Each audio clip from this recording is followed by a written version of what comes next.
नमस्कार, one India Hindi में आपका स्वागत है। मैं हूं शिखा थोरिया।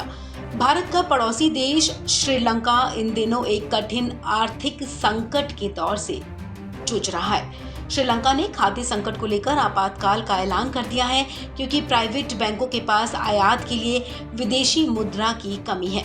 राष्ट्रपति गोटाबया राजपक्षे ने कहा कि उन्होंने चीनी, चावल और अन्य जरूरी खाद्य पदार्थों की जमाखोरी रोकने के लिए आपातकालीन नियम कायदों को लागू करने का आदेश दिया है। न्यूज एजेंसी एएफपी की रिपोर्ट के मुताबिक राजपक्षे ने सेना के एक शीर्ष अधिकारी को धान, चावल, चीनी और अन्य उपभोक्ता वस्तुओं की आपूर्ति के समन्वय के लिए जरूरी सेवाओं के आयुक्त जनरल के रूप में नियुक्त किया है। श्रीलंका में आपातकाल का ऐलान चीनी, चावल, प्याज और आलू की कीमतों में तेज वृद्धि के बाद उठाया गया है, जबकि दूध, पाउडर, मिट्टी का तेल और रसोई गैस की कमी के कारण दुकानों के बाहर लंबी कतारें लगी हुई हैं। श्रीलंका सरकार ने खाद्य पदार्थों की जमाखोरी रोकने के लिए भारी जुर्माने का भी प्रावधान किया है।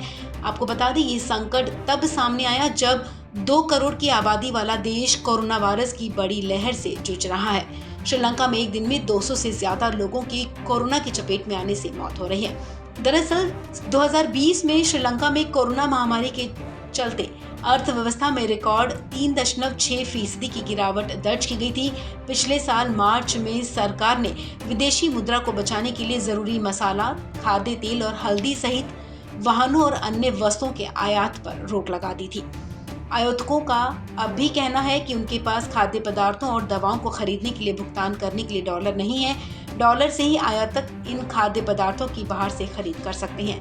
आपको बता दें कि 2 हफ्ते पहले ही सेंट्रल बैंक ऑफ श्रीलंका ने स्थानीय मुद्रा को मजबूत बनाने के लिए ब्याज दरों में वृद्धि की है। बैंक के आंकड़े बताते हैं कि श्रीलंका का विदेशी भंडार जुलाई के अंत में गिरकर 2.8 अरब डॉलर तक पहुंच गया, जो नवंबर 2019 में 7.5 अरब डॉलर था।